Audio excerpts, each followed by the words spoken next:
Movie का शुरू एक ऐसी जगह को दिखाते हुए होता है जहाँ सख्त सर्दी पड़ रही थी और एक जहाज बर्फ के नीचे दबा हुआ था। ये यहाँ तक कैसे पहुँचा, इसका पता लगाने के लिए एक रिसर्च टीम लेजर से बर्फ को काट कर एक होल करती है और उस प्लेन के अंदर जाती है। उसके अंदर जाने में बहुत मुश्किल हो रही होती है। टीम मेंबर को कोई चीज दिखाई देती है जो कि कैप्टन अमेरिका की शील्ड की तरह लग रही होती है, क्योंकि उस पर भी स्टार बना हुआ था और थी भी ब्लू और रेड कलर की। इनको कंफर्म हो जाता है कि ये शील्ड ऑफ कैप्टन अमेरिका ही है, लेकिन ये आई कहाँ से? क्या इस प्लेन में वो भी था? मल्टीपल क्वेश्चन सोच में आते हैं। अब सीन शिफ्ट होता है पास्ट की तरफ, जब हमें एक सिटी दिखाई जाती है। वहाँ जर्मन सोल्जर्स हुआ करते थे। वो अपने लीडर के कहने पर एक एंशिएंट और मिस्टीरियस चीज को ढूंढ रहे होते हैं। जब कोई भी उसको ढूंढ नहीं पाता तो आर्मी लीडर खुद ही एक प्रीस्ट से मिलने जाता है। वहाँ उसको एक फेक कॉस्मिक क्यूब मिलता है, जिसे उठाते हुए वो जान लेता है कि ये तो असली नहीं है। वो प्रीस्ट से पूछता है वो चीज कहाँ है जिसकी मुझे तलाश है। तो प्रीस्ट जब कोई उसे जवाब नहीं देता तो लीडर वो फेक क्यूब तोड़ देता है और उससे दोबारा पूछता है मुझे बताओ वो कहाँ है। प्रीस्ट उससे कहता है नहीं, वो तुम्हारे लिए नहीं है, क्योंकि तुम एक गॉड नहीं हो। उस चीज को सिर्फ गॉड ही हासिल कर सकता है, क्योंकि उसी में इतनी ज्यादा पावर बर्दाश्त करने की एनर्जी होती है। जब प्रीस्ट उसे कुछ नहीं बताता तो वो खुद ही अपनी नजर इधर उधर दौड़ाने लगता है। उसे एक दीवार कुछ अजीब सी लगती है जिसमें एक बटन लगा होता है। वो उसको प्रेस करता है तो उसमें से एक बॉक्स बाहर आता है। उसके अंदर रियल कॉस्मिक क्यूब होता है जिससे लाइट निकलने लगती है। अब यहाँ भी सीन चेंज हो जाता है। पिछले वाक्य को पूरा एक साल गुजर गया होता है।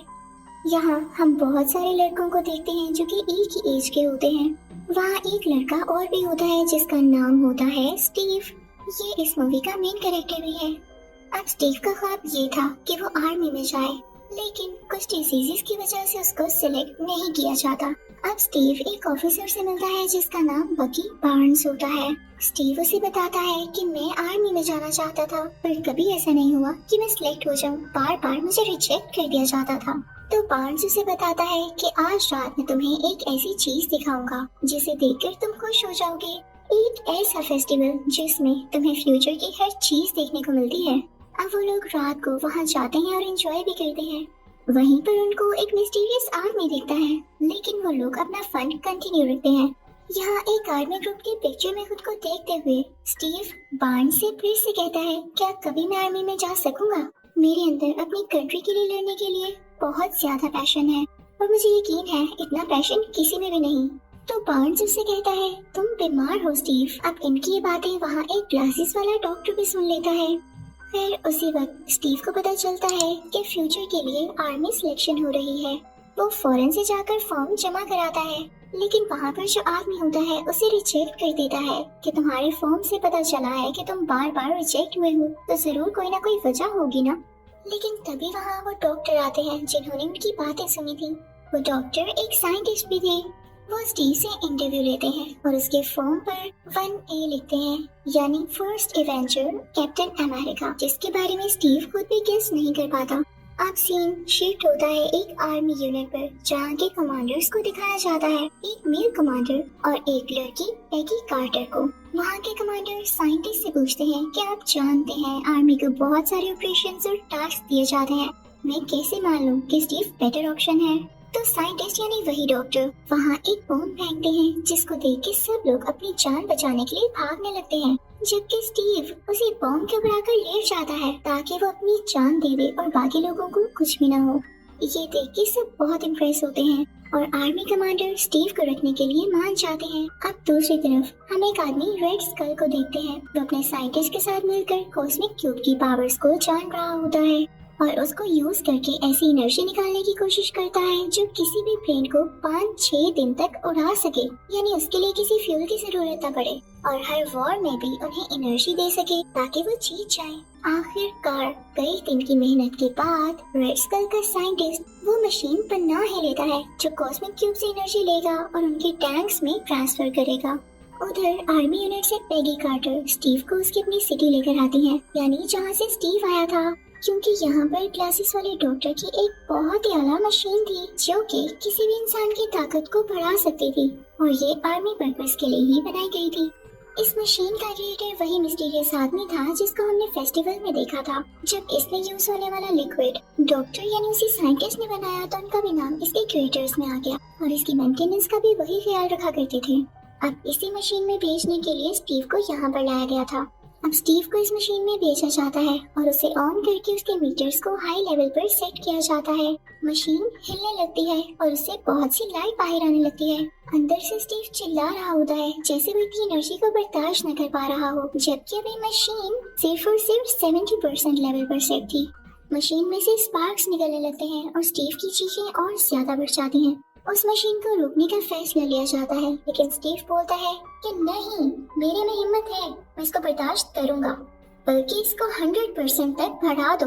अब मशीन का लेवल 100% तक कर दिया जाता है और अब जब मशीन खुलती है तो सब स्टीव को देख के हैरान रह जाते हैं, क्योंकि उसकी बॉडी बनी होती है और वो बहुत कमाल का स्ट्रॉन्ग लग रहा होता है। तभी वहाँ पर एक स्पाई आता है और डॉक्टर को गोली मार के वो सीरम ले जाता है जिससे स्टीव भी स्ट्रॉन्ग हुआ था, यानी वही फ्लूइड जो उस मशीन में यूज होता है। डॉक्टर काफी जख्मी हो जाते हैं। स्टीव उनके पास आता है और कहता है कि मैं आपको कुछ नहीं होने दूंगा और मैं इस सीरम को भी वापस लाऊंगा। अब स्टीव उस जासूस यानी स्पाई के पीछे भागने लगता है, लेकिन वो स्पाई एक गाड़ी में जा रहा होता है और काफी ज्यादा स्पीड से। स्टीव जो कि अब फाइनली कैप्टन अमेरिका बन चुका था, उसका तेजी से पीछा करने लगता है। वो स्पाई अगर अपनी गाड़ी को डिफरेंट गलियों में से निकाल कर लेकर जा रहा था तो कैप्टन अमेरिका भी कुछ कम नहीं था। कैप्टन अमेरिका भी जंप्स लगाते हुए उसके पीछे जाता है, लेकिन अब वो स्पाई पानी में चला जाता है और अपनी वाटरशिप में वहाँ से भागने लगता है, लेकिन कैप्टन अमेरिका उसे पकड़ ही लेता है। लेकिन तब तक उसने जहर ले लिया था जिसकी वजह से वो बच नहीं पाता। स्टीव जब वापस जाता है तो उसे पता चलता है कि डॉक्टर की डेथ हो चुकी है और क्योंकि फ्लूइड जाने की वजह से आर्मी और सुपर सोल्जर्स को नहीं बना सकती, तो वो ये फैसला लेते हैं कि स्टीव ही अब कैप्टन अमेरिका होगा और सब सोल्जर्स को लीड करेगा, क्योंकि यही एक था जो कि सब सोल्जर्स से ज्यादा स्ट्रॉन्ग था। अब एक दिन एक मीटिंग में कैप्टन अमेरिका को ये पता चलता है कि उसका दोस्त यानी वही ऑफिसर बकी बार्न्स रेड स्कल के कब्जे में है, क्योंकि उसने रेड स्कल और उसकी टीम के खिलाफ एक कैंपेन चलाई थी जिसमें वो खुद ही बेचारा पकड़ा गया। कैप्टन अमेरिका तैयारियां करने लगता है कि वो अपने दोस्त बकी बार्न्स और उसके साथियों को बचाने जाएगा। जैसे ही वो उस जगह पर एंटर होता है तो वहाँ पर फायरिंग शुरू हो जाती है, लेकिन जैसे तैसे करके कैप्टन अमेरिका वहाँ जाने के लिए मैनेज कर ही लेता है। अंदर जाकर देखता है कि बकी बार्न्स एक स्ट्रेचर के साथ बंधा हुआ है। वो काफी घबराया हुआ होता है और शायद होश में भी नहीं होता, लेकिन जैसे ही कैप्टन अमेरिका वहाँ जाकर उसे आजाद करवाता है यानी उसे फ्री करता है, तो बार्न्स को कैप्टन अमेरिका देख के उसकी जान में जान आती है। कैप्टन अमेरिका उसे कहता है तुम ठीक हो, तो बार्न्स उसकी बॉडी पर हाथ लगाकर कहता है तुम तो स्मार्ट हो गए हो। स्मार्ट यानी स्ट्रॉन्ग वाले वे में। वो दोनों एक दूसरे को देखकर बहुत खुश होते हैं और जैसे ही वहाँ से निकलने लगते हैं वहाँ पर ब्लास्टिंग स्टार्ट हो जाती है। सब टाइमर्स चलने लगते हैं और बाहर लोगों में और टैंक्स में भी फायरिंग हो रही होती है। इधर जब कैप्टन अमेरिका और बार्न्स एक ब्रिज पर पहुँचते हैं तो सामने ही रेड स्कल भी होता है। रेड स्कल कैप्टन अमेरिका की तरफ बढ़कर उसे मारने वाला होता है, लेकिन कैप्टन अमेरिका यानी स्टीव अपनी शील्ड आगे कर देता है, जिससे रेड स्कल को बहुत गुस्सा आता है और वो अपना मास्क उतारकर नीचे आग में फेंक देता है, जिससे उसका रेड फेस साफ नजर आने लगता है। इसी के साथ ही रेड स्कल उस ब्रिज को अलग-अलग करता है ताकि कैप्टन अमेरिका और बार्न्स आगे ना आ सके, और फिर वो अपने साइंटिस्ट को लेकर वहाँ से भाग जाता है। अब कैप्टन अमेरिका बार्न्स और उसके साथियों को बचाकर वापस आर्मी यूनिट ले आता है, जिसे देखकर कमांडर भी और बाकी सारे लोग भी बहुत खुश होते हैं। कैप्टन अमेरिका को बहुत अप्रिशिएट किया जाता है और इसी खुशी में एक पार्टी भी रखी जाती है, जिस पार्टी में कैप्टन अमेरिका वहाँ के सब सोल्जर्स को बताता है कि जब मैं बार्न्स को बचाने गया तो उस रूम में जहाँ बार्न्स को कैद करके रखा गया था, मैंने एक मैप देखा था जिस पर रेड स्कल ने कुछ कंट्रीज के फ्लैग्स बनाए हुए थे और इसका यही मतलब है कि वो हमारे बाद इन कंट्रीज पर अटैक करेगा, तो हमें इसके लिए ध्यान से रहना होगा और क्यों ना हम उन कंट्रीज को बचाएं। इससे हमारी इज्जत बढ़ेगी और लोग हम पर ट्रस्ट करने लगेंगे। इससे बड़ी बात क्या होगी। अब कैप्टन अमेरिका के साथ ही तैयार हो जाते हैं और अपने हथियार भी रेडी करने लगते हैं। वहाँ पर कैप्टन अमेरिका को एक नई शील्ड दी जाती है। अब कैप्टन अमेरिका अपने साथियों को लेकर एक ट्रेन की तरफ पहुँचता है जिसमें उस रेड स्कल का साइंटिस्ट था। वो लोग उसे पकड़ने ही यहाँ पर आए थे। कैप्टन अमेरिका अपनी सारी टीम को ट्रेन के अंदर भेज देता है और कुछ इस ट्रेन के ऊपर ही होते हैं। और यहीं पर ही जब एक रस्सी की मदद से बार्न्स भी उस ट्रेन पर चढ़ रहा होता है तो ट्रेन भी खतरनाक जगह से गुजरती है और बार्न्स नीचे गिर जाता है। अब रेड स्कल का साइंटिस्ट इनके कब्जे में होता है। कमांडर जब उसे क्वेश्चनिंग करने लगता है तो इनको ये पता चलता है कि वाकई रेड स्कल ने उन कंट्रीज पर अटैक करने के लिए बहुत सारी प्लानिंग कर रखी है जिसका डाटा उनकी बेस पर है। तो कैप्टन अमेरिका देर ना करते हुए अपने साथियों से कहता है कि हम वहाँ पर बाइक्स पर जाएंगे और वो जंगलों से होता हुआ, सुनसान इलाकों से होता हुआ बाइक्स पर बड़े मजे से उनकी बेस पर जाने लगता है। अब बहुत एफर्ट के बाद कैप्टन अमेरिका और उसके साथी उस बेस तक पहुँच जाते हैं जहाँ पर रेड स्कल को उनके आने की खबर पहले से हो चुकी थी। उसने अपना प्लेन रेडी कर लिया होता है, वहाँ से निकलने वाला होता है, लेकिन कैप्टन अमेरिका उसको ऐसे कैसे जाने दे सकता था। तो वो भी एक गाड़ी लेता है और अपने साथियों के साथ उसका पीछा शुरू कर देता है। उस कार में वो कमांडर और पैगी कार्टर भी होते हैं। कैप्टन अमेरिका इतनी तेज गाड़ी चलाता है कि उस प्लेन तक पहुंच ही जाता है। कैप्टन अमेरिका चुपके से उसके प्लेन के अंदर जाता है और उसे ढूंढने लगता है, लेकिन तभी रेड स्कल पीछे से आकर उस पे वार करता है। उसके हाथ में एक लेजर गन होती है जिससे वो उसे शूट करने लगता है, लेकिन कैप्टन अमेरिका इस चीज को लेकर बहुत अटेंटिव था तो वो अपनी शील्ड से उस लेजर के वार को रोकता रहता है। अभी रेड स्कल आगे आता है और उसे टांगों से पकड़कर नीचे गिराता है। कैप्टन अमेरिका भी ऐसे ही करता है। वो एक दूसरे को कमर और टांगों से पकड़ कर गिरा रहे होते हैं। रेड स्कल भी कुछ कम नहीं था और वो भी आगे से बराबर वार कर रहा था। तो कैप्टन अमेरिका उसे उठाकर उसकी मशीनरी पर फेंकता है जिससे जहाज का सारा सिस्टम खराब होने लगता है और वो नीचे की तरफ जाने लगता है। अब रेड स्कल कैप्टन अमेरिका को धकेलते हुए यानी उसे पुश करते हुए रेंगता हुआ कंट्रोलिंग सिस्टम तक जाता है और वहाँ की सेटिंग करके जहाज को फिर से ठीक उड़ाने लगता है।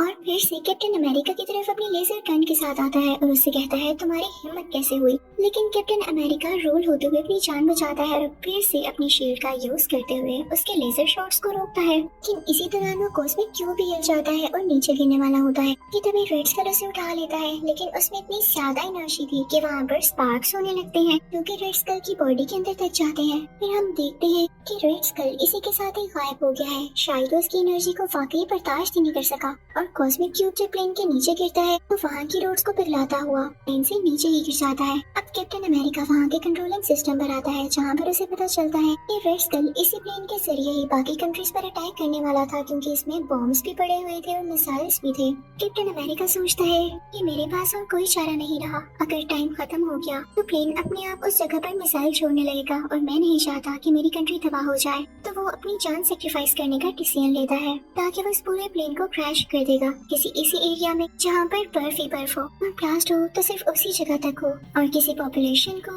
या किसी इंसान को कोई नुकसान न पहुँचे। तो वो साथ ही पैगी कार्टर को कॉल करता है और उसे सब कुछ बताता है कि पैगी मैं अपनी जान कुर्बान कर रहा हूँ। यहाँ पर पैगी काफी उदास हो जाती है, शायद वो उसे पसंद करने लगी थी और ना भी पसंद करती हो, ये सीन था ही इतना इमोशनल। और फाइनली कैप्टन अमेरिका आर्कटिक के उसी इलाके में नई प्लेन क्रैश कर देता है। तभी तो हमने मूवी की स्टार्टिंग में देखा एक रिसर्च टीम को बर्फ के अंदर ये प्लेन कैप्टन अमेरिका की शील्ड मिली थी जो कि इसी वाकये यानी सीन से कनेक्टेड थी। तभी हम उस मशीन के क्रिएटर को देखते हैं, उनको पानी में से वो कॉस्मिक क्यूब मिल जाता है तो वो कहते हैं अगर कॉस्मिक क्यूब मिल सकता है तो हमारा कैप्टन अमेरिका क्यों नहीं। जल्द ही वो रिसर्च टीम कैप्टन अमेरिका को भी ढूंढ लेती है, नहीं होश में लाया जाता क्योंकि अब 70 साल गुजर चुके थे। कैप्टन अमेरिका होश में आने के बाद बिल्कुल ठीक ठाक था क्योंकि उसमें उसी सीरम की पावर्स जो थी। तो उसको जिस रूम में रखा जाता है रूम का सारा सेटअप भी पुराना होता है, इवन उसके पास रेडियो भी बड़ा होता है ताकि कैप्टन अमेरिका को कुछ अजीब कि वो अचानक से फ्यूचर में कैसे आ गया। लेकिन रेडियो पर जिस मैच की कमेंट्री चल रही होती है कैप्टन अमेरिका कहता है इस मैच में तो मैं खुद बैठा हुआ था, तो इसकी कमेंट्री लाइव कैसे चल रही है। वो भाग कर बाहर जाता है, तभी उसे एक आदमी मिलता है और कहता है अरे तुम बाहर आ गए, हमने सोचा था हम तुम्हें आहिस्ता आहिस्ता बताएंगे ताकि तुम घबराओ नहीं। तो चलो तुमने पता लगा ही लिया है, इसको समझ भी जाना। मुझे अच्छा लगा कि तुम इतने ज्यादा समझदार हो। इसी के साथ इस मूवी का यानी कैप्टन अमेरिका का पार्ट 1 खत्म हो जाता है। Thank you for watching.